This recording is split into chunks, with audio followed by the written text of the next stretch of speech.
On this week's program, we talk with Dr. Mykel Taylor from K-State. At the recent virtual risk profit conference, she and a colleague presented findings looking at cash rent and crop share differences across the state. And we also have features from the Kansas Soybean Commission and Kansas Department of Agriculture, and weekly updates from the Kansas Livestock Association and Pinion with some market information for a division of KCoe Isom. Brought to you in part by the Kansas Soybean Commission, the Soybean Checkoff, progress powered by Kansas farmers, Kansas Farm Bureau, a grassroots ag organization representing the state's farm and ranch families since 1919, KFB.org, and the Kansas Wheat Commission, lending in the adoption of profitable innovations from wheat, online at kswheat.com. Welcome to the Western Kansas Wildlife Travel Center, right here in my hometown of Oakley, Kansas. We're the front door of Western Kansas, located on 3 main highways, I-70, US 83, and US 40. And all those roads lead to history, beautiful scenery, and adventure, no matter which direction you go. We now have an IHOP. That brand that you've trusted up and down the road in all your travels is staffed with local folks, real people, just like you and me, and we're waiting on you to join us. So for fun, adventure, fuel up, fuel your body, and let's have some fun.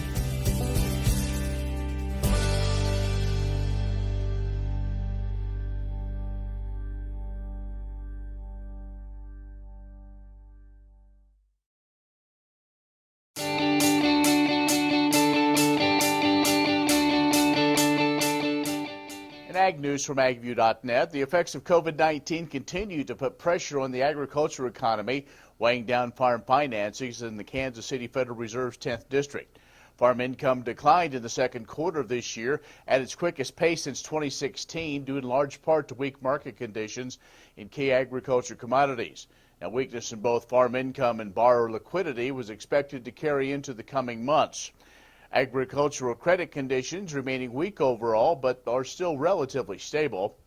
The decrease in liquidity was consistent across all states, with comparably higher share of banks in Nebraska reporting reduced short-term funds among borrowers. Now, looking ahead, bankers expect farm borrowers to have greater difficulty in repaying loans, and some of the current stability in credit conditions may be attributed to government programs that have provided revenue support and additional financing options for borrowers. Now, even before COVID-19, USDA was already forecasting additional deadlines and declines in working capital for the U.S. farm sector in 2020. Now, concerns about drought also placing added pressure on the western part of the Kansas City's Fed District. A bigger share of bankers in the West expect farmers to have trouble paying back loans in the months ahead.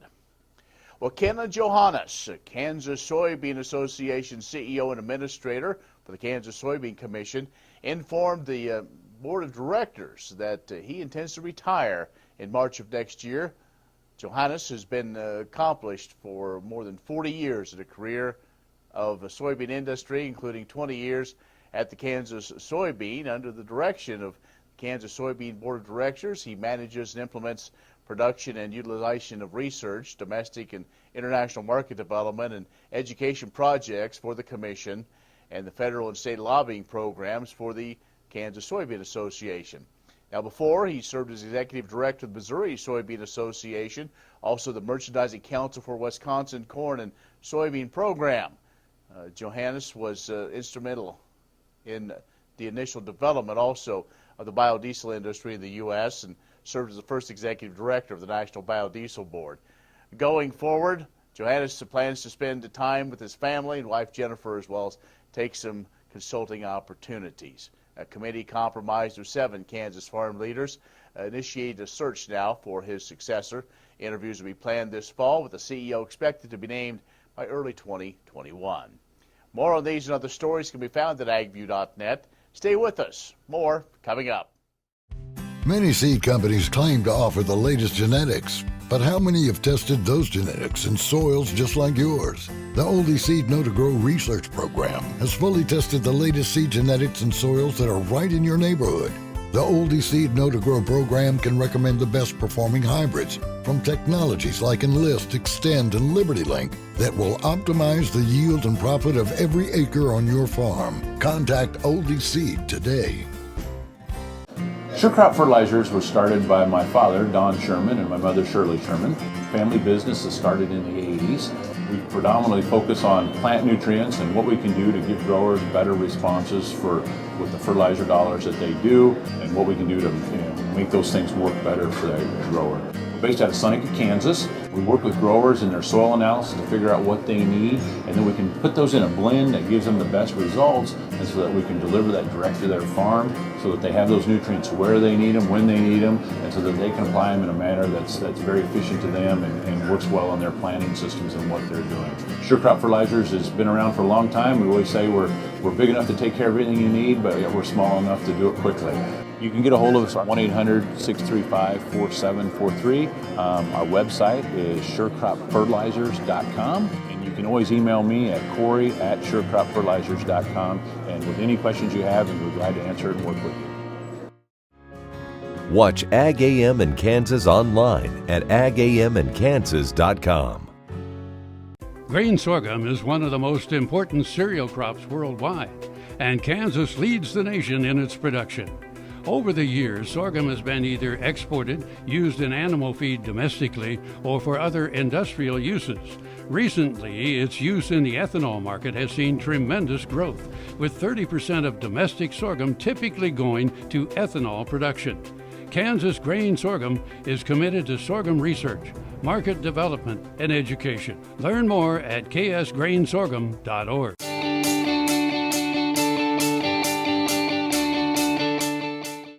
And joining us is Dr. Mykel Taylor, ag economist at Kansas State University. She was one of the presenters at the Risk Profit Conference that took place virtually this year. And Dr. Taylor, always great to talk with you. Yes, it's great to be here.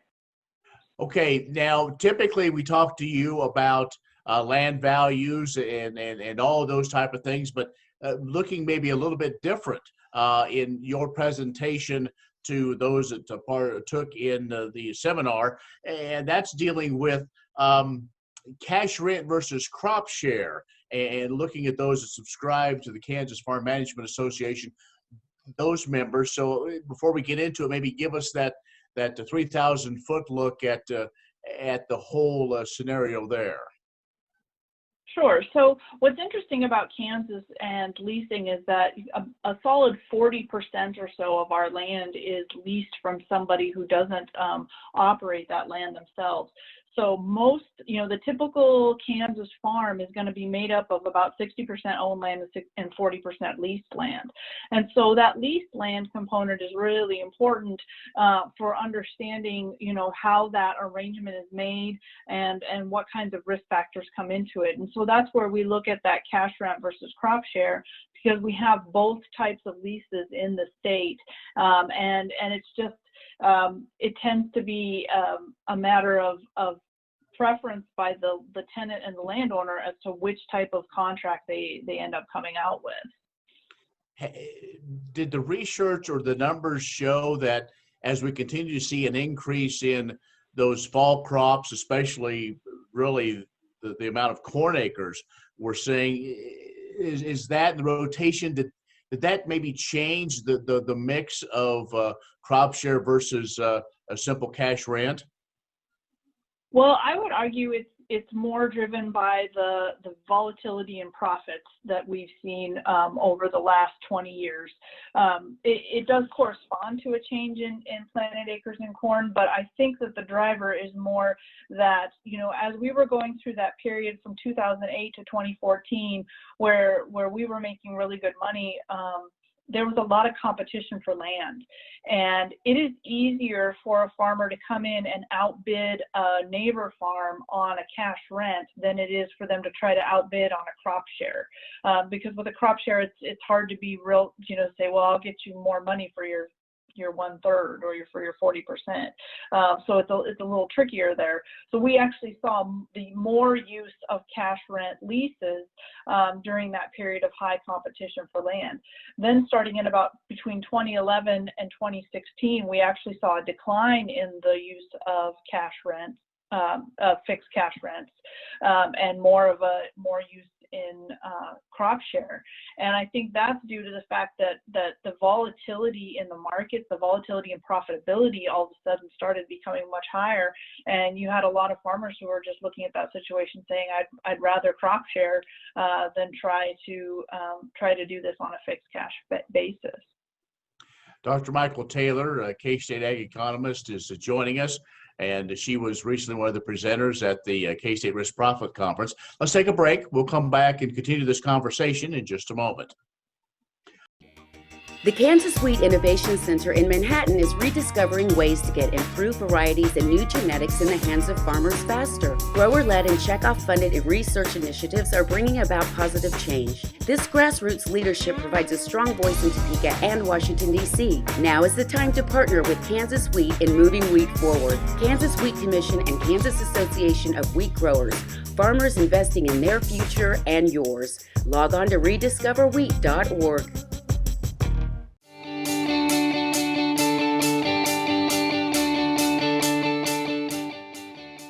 And our guest is Dr. Mykel Taylor from K-State, and we're talking about cash rent or crop share when it comes to Kansas farm ground. Dr. Taylor, maybe let's dig in a little bit more into the research. I would guess there probably, while there's eventually agreement, there's probably a whole lot different if you're the land owner or the land leaser. Sure. So you have a completely different perspective on your risk when you're the landowner versus the tenant when it comes to picking these crop share versus cash rent. For landowners, it's pretty interesting. We look at the amount of communication that goes on in different types of leases, and we ask them, how many times a year do you talk to your tenant? And with a crop share, they tended to talk more and be in more communication, and that made sense because you have a lot of talking about, well, what chemicals are going to be applied, what fertilizer, what's the overall end yield, and what kind of a check are they going to get, versus the cash rent, the fixed cash rent, which can really just be, okay, we agree to an amount and then we don't talk very much, from that point on. So we saw some communication differences. We also saw some differences just in preferences of landowners for what type of tenant they would pick. Farmers tend to think that it's the highest bid that matters to them or to landowners, and that's all that matters. But when we asked landowners what their preferences were, family considerations were number one, and number two was reputation of farmer for taking care of the land. And the amount of money that was bid on the ground was fourth in the list. So that was pretty interesting to kind of get a sense from landowners that they really care about, how the land is being taken care of as much or more that they do about how much money they're getting off of that lease. That is kind of interesting, but it probably does make sense. Now, if folks want to learn more, and I would guess you have it down, broken down regionally, and is it crop specific and all those different factors kind of thrown in to give us the bottom line numbers? Yeah, we like I said, we did the survey across the whole state, and we accounted for crop rotation. So we looked at that. We didn't have as much diversity on irrigated versus non-irrigated, so we didn't have that kind of diversity in there. Most of it was non-irrigated ground, but we do have that information in there. We've been studying land values and rental rates for a long time, but this is kind of a twist, as you said, where we're looking at the negotiations between landlords and tenants, because one of the things that we've learned is that landlords are becoming generationally and geographically removed from the farm, and a lot a lot of landowners become that because they inherit ground. Fully about 60%, inherit the ground as opposed to purchasing it themselves. And so that makes for some different dynamics. And we really want to understand those dynamics when we're trying to work with farmers and landowners on coming to a good business arrangement that's solid and keeps both parties in a good position. So I assume things like this and items of discussion can be found at what agmanager.info? Yes, of course. We've put all this information on agmanager.info under the Risk and Profit conference proceedings, and then we've got other information on the website as well. And then, of course, you can always contact me if you have questions. All right, Dr. Taylor, it's always great to catch up with you, and maybe next year we'll be in person together at the Risk Profit Conference. So thanks. You bet. Hopefully we will be. Dr. Mykel Taylor, K-State ag economist, has joined us. Stay with us. We'll have more coming up.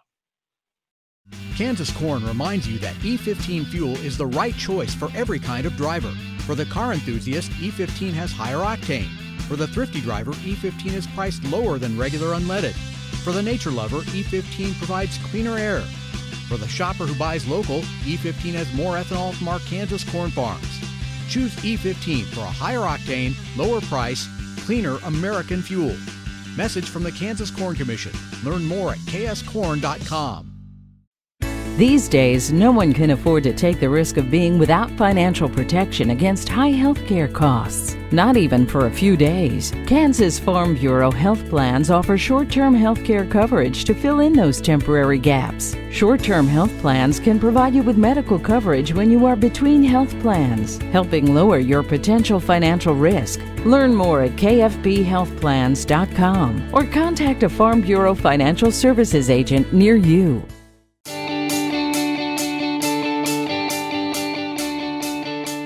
When you ask a Kansas soybean farmer what comes to mind when they hear the word sustainability, you might get a variety of responses.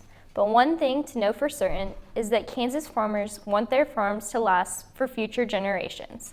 To make that happen, innovative changes and ideas are needed to reduce resource use and put the health of the environment at the center of attention. Kansas soybean farmers alone have increased no-till acres by 41%, and increased irrigation efficiency by using 34% less water, all while increasing soybean yields by 93%. According to a report given at the International Grains Conference, U.S. soybean producers as a whole aim to reach a reduction in land use by 10%, greenhouse gas emissions by 10%, and soil erosion by 25%, while also increasing energy efficiency by 10% over the next 5 years. Also shared at the International Grains Conference, U.S. farmers reduced energy use by 42%, as well as reduced emissions by 41% since 1980. Additionally, the U.S. gained 3.6 million acres of forest land within the last 10 years, while simultaneously reducing farmland by 59 million acres over the past 50 years. To ensure there will be enough resources for the future, we must continue to put sustainability at the forefront of farming. Learn more at kansassoybeans.org/sustainability on the web.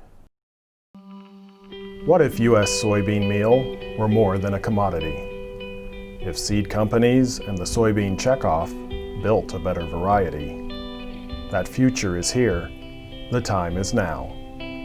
To meet end-user demands, the soybean checkoff is investing in the compositional quality of soybeans, including meal. A message from the Kansas Soybean Commission, the Soybean Checkoff. Progress powered by Kansas farmers. Many seed companies claim to offer the latest genetics, but how many have tested those genetics in soils just like yours? The Oldie Seed Know to Grow research program has fully tested the latest seed genetics in soils that are right in your neighborhood. The Oldie Seed Know to Grow program can recommend the best performing hybrids from technologies like Enlist, Extend, and LibertyLink that will optimize the yield and profit of every acre on your farm. Contact Oldie Seed today.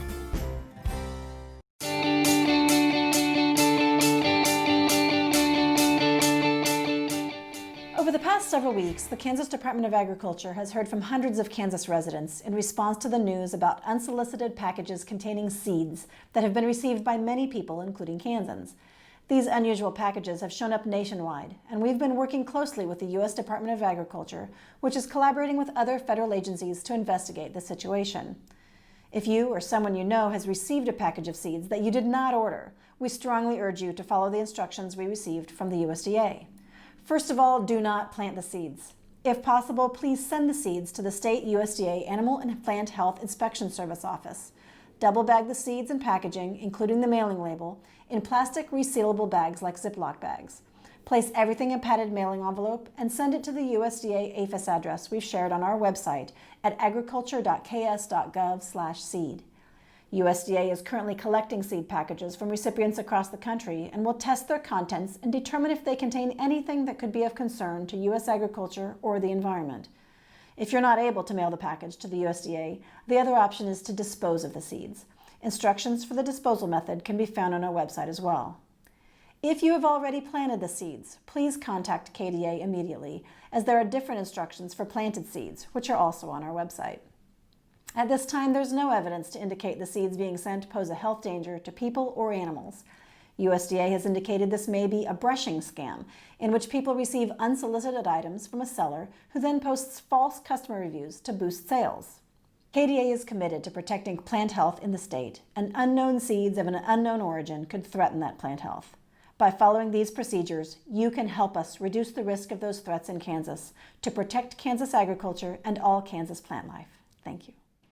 Ag Promo Source is a unique group of marketing specialists with one mission: help your ag business grow. Each affiliate has their own area of expertise, and they work together to bring you advice, products, and services. To get started, visit agpromosource.com. Ag Promo Source. Together we grow.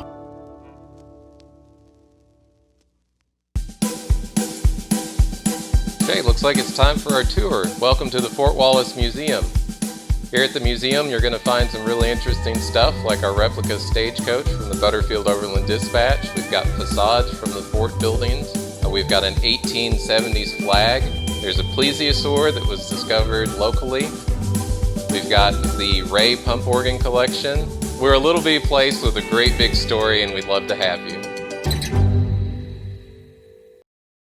ValleyVet.com is your one-stop shop for your every animal need. From prescription meds, vaccines, equipment, and more for the ranch to the show ring. Shop ValleyVet.com for fast shipping and great prices. Valley Vet Supply. At Farm Credit, we partner with America's farmers who work hard each and every day to grow the food that we all enjoy. It's not an easy task, but it's an important one. Farm Credit is proud to work with farmers and ranchers, lending support in rural America.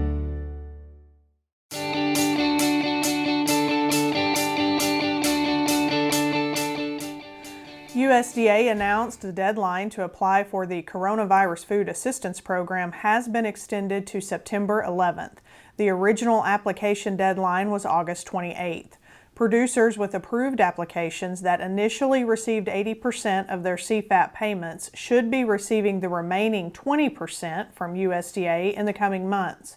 Moving forward, producers who apply and are eligible for CFAP will receive 100% of their total payment, not to exceed the payment limit upon application approval. CFAP payments are subject to a limitation of $250,000 per person or entity. This limitation applies to the total amount of CFAP payments made with respect to all eligible commodities. Special payment limitation rules will be applied to participants that are corporations, limited liability companies, and limited partnerships. These corporate entities may receive a payment limit increase of $250,000 for each additional owner beyond a single owner if each additional owner contributes 400 hours of active personal labor or active personal management for production of the commodities for which a payment is claimed. The total limit, however, cannot exceed $750,000. For more information or to access the application, go to the CFAP section on KLA.org. Grain sorghum is one of the most important cereal crops worldwide, and Kansas leads the nation in its production. Over the years, sorghum has been either exported, used in animal feed domestically, or for other industrial uses. Recently, its use in the ethanol market has seen tremendous growth, with 30% of domestic sorghum typically going to ethanol production. Kansas Grain Sorghum is committed to sorghum research, market development, and education. Learn more at ksgrainsorghum.org. Next time you see a beautiful field of corn, reach out and thank the farmers who work tirelessly to raise corn for livestock feed, renewable fuels, and exports to feed a growing world population. The farmers on the Kansas Corn Commission work for Kansas Corn with grower-funded checkoff dollars that support foreign and domestic market development, research, promotion, and education to expand opportunities for Kansas farmers. To learn more, visit kscorn.com. ValleyVet.com is your one-stop shop for your every animal need, from prescription meds, vaccines, equipment, and more for the ranch to the show ring. Shop ValleyVet.com for fast shipping and great prices. Valley Vet Supply.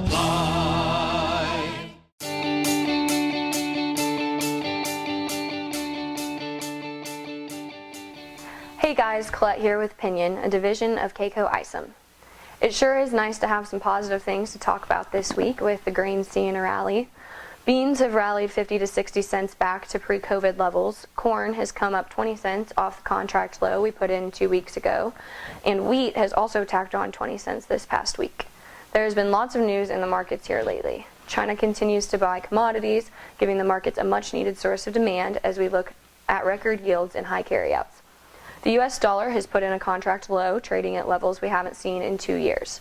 A weak dollar is good for the American farmer as it makes commodities cheaper to the consumer. Another supporting market we've talked about is crude oil.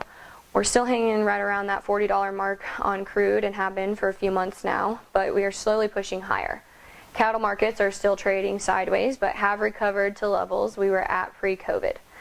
As we near harvest, it is important to have a plan for your grain. There are multiple ways to take advantage of prices at this level. It is easy to get excited on rallies and hope for more, especially when we hear about disasters like the derecho in Iowa, but don't miss out on opportunities. The last 6 months or so have certainly been an odd time in the markets. If you're wondering where to start or how to utilize the different marketing tools available to you, give us a call at 888-452-8751 or visit us online at KCoe.com. I'm Colette at Pinion, and we'd love to help. Well, that's our show this week. If you have questions, comments, or concerns, email me, ken@agview.net. Join us next week for Authentic Ag. ValleyVet.com is your one-stop shop for your every animal need, from prescription meds, vaccines, equipment, and more for the ranch to the show ring. Shop ValleyVet.com for fast shipping and great prices. Valley Vet Supply. Kansas Corn reminds you that E15 fuel is the right choice for every kind of driver. For the car enthusiast, E15 has higher octane. For the thrifty driver, E15 is priced lower than regular unleaded. For the nature lover, E15 provides cleaner air. For the shopper who buys local, E15 has more ethanol from our Kansas corn farms. Choose E15 for a higher octane, lower price, cleaner American fuel. Message from the Kansas Corn Commission. Learn more at kscorn.com. I'm Bob Swartz, and I've devoted the last 43 years to helping Kansans reach their retirement goals and to protect the family farm. At Bob Swartz Financial, we believe everyone should be able to live the retirement they've always dreamed of. Our team of professionals can help you create an efficient strategy using a variety of investment vehicles to help you address your financial needs and your concerns. Bob Swartz Financial values commitment and transparency.